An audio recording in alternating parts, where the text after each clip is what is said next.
અત્યારે યુરોપમાં ગરમીના તમામ રેકોર્ડ તૂટી ચૂક્યા છે. આખો ખંડ જાણે ભઠ્ઠીની જેમ શેકાઈ રહ્યો છે અને આ ભયાનક ગરમી પાછળ જવાબદાર છે પેલો આકાશમાં બનેલો હીટ ડોમ.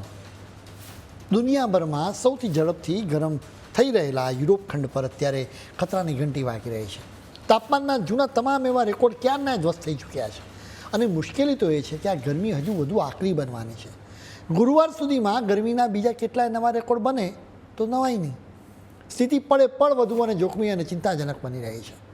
આ ભયાનક ગરમી હવે માત્ર અકળાવનારી નથી રહી, એ જીવલેણ સાબિત થઈ રહી છે. ફ્રાન્સના પીએમ સેબાસ્ટિયન લેકાર્નુએ મંગળવારે એક ચોંકાવનારો આંકડો જાહેર કર્યો.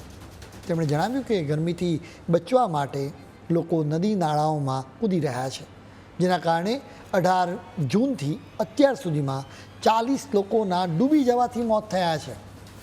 જીવ ગુમાવનારાઓમાં મોટાભાગના તો યુવાનો છે. ગરમીનો આ પ્રકોપ હવે માત્ર માણસોના જીવ જ નથી લઈ રહ્યો, પરંતુ આખી સિસ્ટમને પણ ઠપ કરી રહ્યો છે. આ રેકોર્ડ બ્રેક હીટવેવના કારણે બુધવારે ફ્રાન્સના આશરે 68,000 ઘરોમાં અંધારપટ છવાઈ ગયો. ભયાનક ગરમીના કારણે આ દેશમાં બત્તી ગુલ થઈ ગઈ.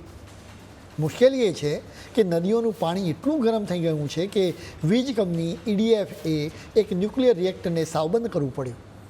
સાથે બીજા 2 રિએક્ટરમાં વીજળીનું ઉત્પાદન ઘટાડી દેવામાં આવ્યું, કેમ કે ન્યુક્લિયર રિએક્ટરમાં નદીઓના પાણીનો ઉપયોગ થતો હોય છે. જો કે પાણી ખૂબ જ ગરમ થઈ જાય ને તો રિએક્ટરમાં એ ન ચાલી શકે. મંગળવારની મોડી રાત સુધીમાં તો આશરે 1 લાખ ગ્રાહકો અંધારામાં ડૂબી ગયા હતા.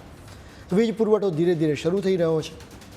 વિચાર કરો, એક તરફ આકાશમાંથી આગ વરસી રહી છે અને બીજી તરફ ઘરમાં AC ચલાવવા માટે વીજળી પણ ઉપલબ્ધ નથી.